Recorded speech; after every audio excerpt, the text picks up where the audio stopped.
kelas 8 ABCD.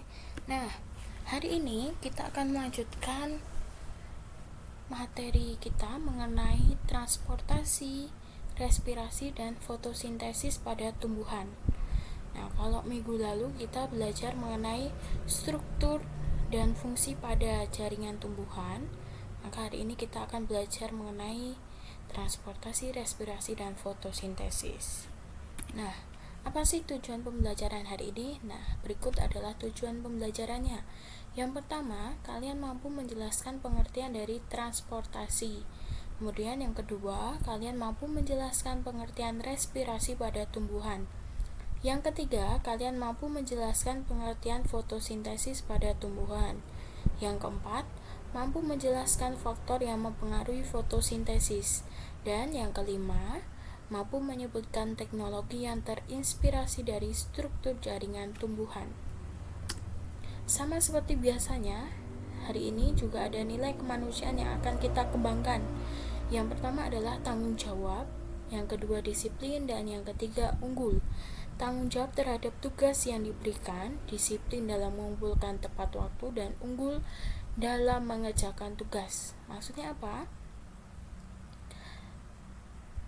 Manfaatkan waktu kalian saat PJJ ini dengan mengumpulkan nilai yang paling baik. Jadi, gunakan waktu kalian untuk mengerjakan tugas-tugas dengan sebaik-baiknya, sehingga kalian akan mendapatkan nilai yang maksimal pula. Dengan nilai maksimal, otomatis kalian akan sangat terbantu ketika nilai kalian di bawah KKM. Oke. Jangan sampai menyesal di kemudian hari. Lanjut ya. Nah, yang pertama, proses pengangkutan air dan garam mineral di dalam tubuh tumbuhan itu ada dua tahapan atau melalui dua tahapan, yaitu melalui ekstravaskular dan intravaskular. Apa sih itu? Nah, ekstravaskular itu terjadi secara dua macam, yaitu apoplas dan simplas.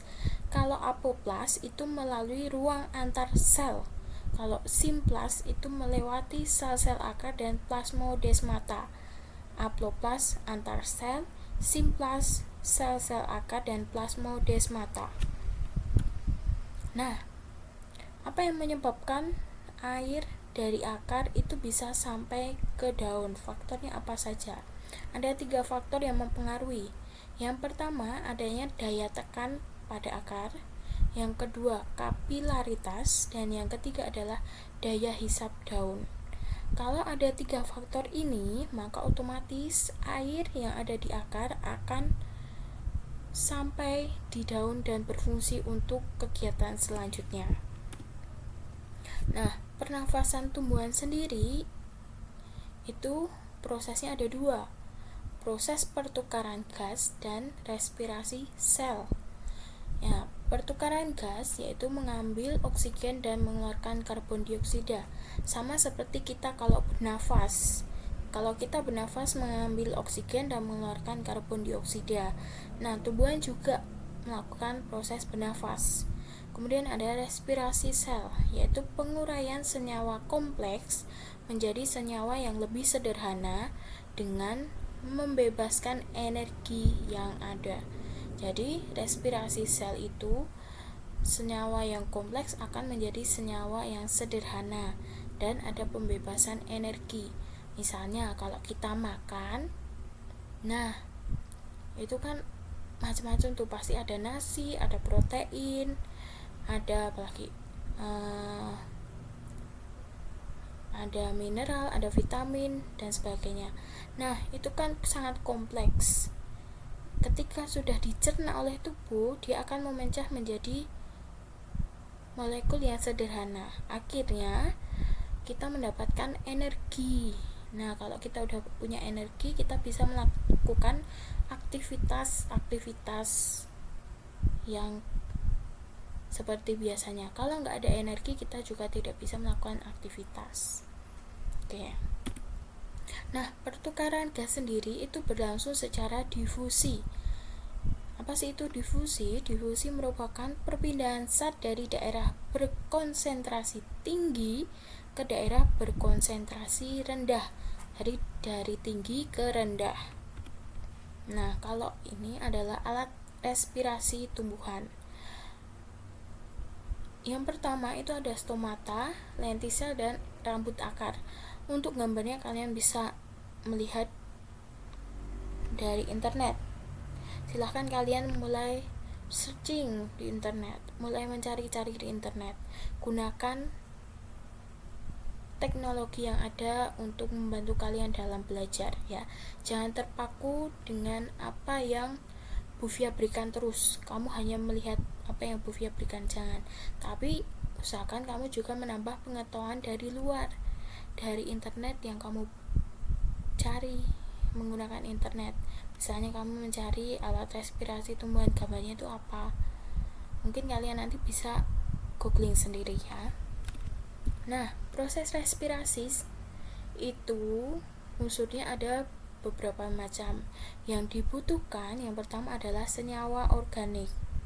Nah, senyawa organik ini akan berikatan dengan oksigen sehingga akan dihasilkan karbon dioksida atau CO2, air atau H2O, dan energi atau ATP. Nah, berbeda nanti dengan proses fotosintesis ya. Nah, kalau fotosintesis itu adalah proses tumbuhan dalam mengolah makanan. Terjadinya di mana? Terjadinya di mesofil daun, khususnya bagian yang mengandung klorofil atau yang mengandung zat hijau daun, klorofil. Kalau nggak ada klorofil, otomatis tumbuhan tersebut juga akan kesulitan dalam mengolah makanan atau melakukan fotosintesis. Nah, ini dia proses atau unsur yang dibutuhkan dalam proses fotosintesis.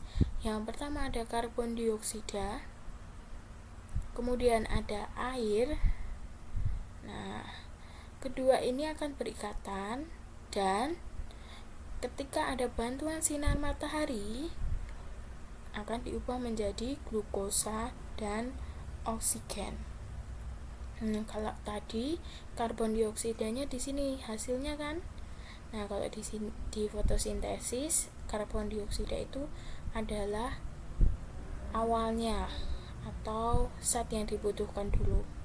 Ada karbon dioksida dan air. Sehingga dengan bantuan sinar matahari akan menjadi glukosa plus oksigen. Oke, lanjut lagi ya.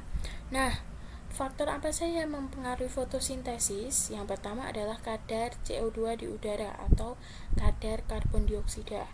Kemudian ada suhu, cahaya, air, kadar oksigen atau O2, dan kandungan hara di lingkungan tersebut. Kita bahas satu persatu ya. Nah, kadar CO2 di udara. Laju fotosintesis itu akan meningkat seiring dengan naiknya kadar CO2 di udara.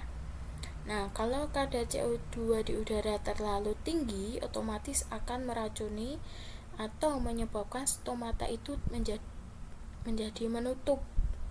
Kalau menutup, maka laju fotosintesis juga akan terganggu. Nah, lanjut lagi suhu. Suhu yang terlalu tinggi ini akan mempengaruhi laju fotosintesis, tetapi jika dalam titik tertentu dapat meningkatkan laju fotosintesis. Ingat, jadi fotosintesis itu ada peran pentingnya suhu. Kalau suhunya tinggi, misalnya 100 derajat Celcius, ya otomatis tidak akan terjadi fotosintesis. Tetapi kalau misalnya suhunya 30, nah pasti akan terjadi fotosintesis. Lanjut ya, cahaya. Semakin rendah intensitas cahaya, maka semakin rendah laju fotosintesis. Kemudian klorofil lebih banyak menyerap gelombang warna merah dan biru. Untuk warna hijau paling sedikit diserap atau digunakan. Nah, penyinaran terus-menerus akan menyebabkan terjadinya fotosintesis yang terus-menerus juga. Nah, jadi semakin tinggi cahaya, semakin sering intensitas tumbuhan itu terkena cahaya, maka proses fotosintesis pun akan semakin sering terjadi. Tapi kalau tumbuhan itu tertutup, misalnya tumbuhannya kamu taruhkan di dalam rumah, ya otomatis fotosintesisnya juga akan semakin rendah, karena dengan adanya intensitas cahaya, proses fotosintesis akan berlangsung atau dapat terjadi. Kalau nggak ada cahaya ya tidak akan terjadi. Nah, faktor berikutnya adalah air. Sama seperti manusia yang membutuhkan air, maka tumbuhan pun juga sama. Jika tidak tersedia cukup air, maka pembentukan karbohidrat akan terganggu. Nah, seperti tubuhmu, kalau tubuhmu kekurangan air, kamu pasti akan menjadi lemah, menjadi pusing. Nah, tumbuhan juga ya, kalau tidak tersedia ya dia tidak akan bisa menghasilkan karbohidrat atau energi untuk dia hidup. Nah, lanjut lagi. Berikutnya adalah kadar O2 atau oksigen. Misalnya, jika kadar di udara dari 20% diubah menjadi 1%, maka fotosintesis akan naik 30%. Nah, dari pemisalan ini berarti semakin tinggi kadar oksigen di udara, maka semakin terhambat fotosintesis. Semakin tinggi kadar oksigen di udara itu maksudnya di sekelilingnya ya, di sekeliling tumbuhan atau mungkin di dalam tumbuhan, karena tumbuhanlah yang menghasilkan oksigen. Tapi kalau di dalamnya, misalnya di dalam tumbuhan itu dia sudah terlalu banyak oksigen, otomatis dia juga akan terhambat, karena yang dibutuhkan apa? Dalam proses fotosintesis, yang dibutuhkan dalam proses fotosintesis adalah CO2 atau karbon dioksida. Oksigen adalah zat yang akan dihasilkan setelah proses fotosintesis.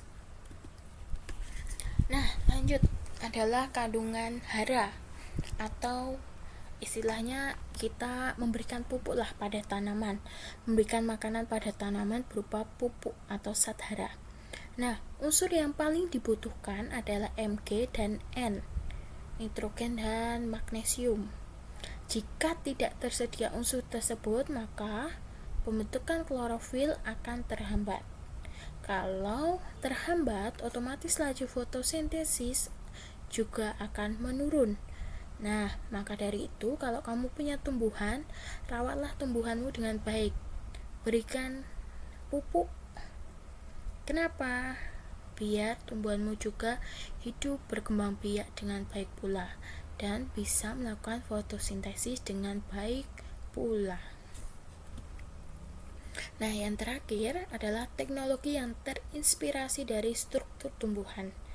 Nah, di bagian ini silahkan nanti kalian bisa mencari apa sih itu panel surya, apa itu sensor cahaya, apa itu alat pemurnian air, dan apa itu lapisan pelindung dan pengkilap.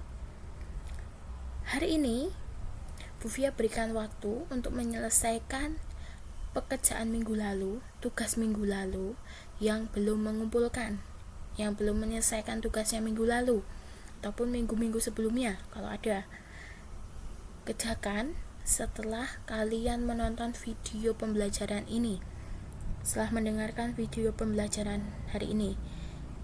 Nah, bagi yang sudah menyelesaikan tugas minggu lalu, silahkan materi hari ini dicatat di buku catatan kalian, lalu kalian bisa belajar ataupun mencari teknologi yang terinspirasi dari struktur tumbuhan. Kalian belajar panel surya itu apa, bentuknya itu bagaimana, mungkin digunakannya itu seperti apa, manfaatnya apa, kelebihannya apa. Kalian cari, kalian pelajari, baca-baca aja. Oke? Kenapa Bufia tidak menampilkan? Kenapa Bufia tidak menjelaskan? Bufia ingin supaya kamu juga memanfaatkan teknologi yang ada. Jadi bukan semua harus dari Bufia, tapi kamu juga turut serta menggunakan teknologi yang ada. Biar apa? Biar kamu juga bertambah pengetahuannya, bukan hanya dari Bufia, tetapi dari apa yang kamu baca. Oke, itu ya. Kalau kamu nggak bisa mencari dari internet, coba cari mungkin dari buku paketmu, atau kamu punya majalah mungkin, atau punya koran. Siapa tahu ada informasi mengenai teknologi yang terinspirasi dari struktur tumbuhan. Contohnya 4 macam ini, ada panas surya, sensor cahaya, alat pemurnian air, lapisan pelindung, dan pengkilap. Oke, itu ya tugasnya hari ini. Silahkan dilakukan dengan baik dan benar.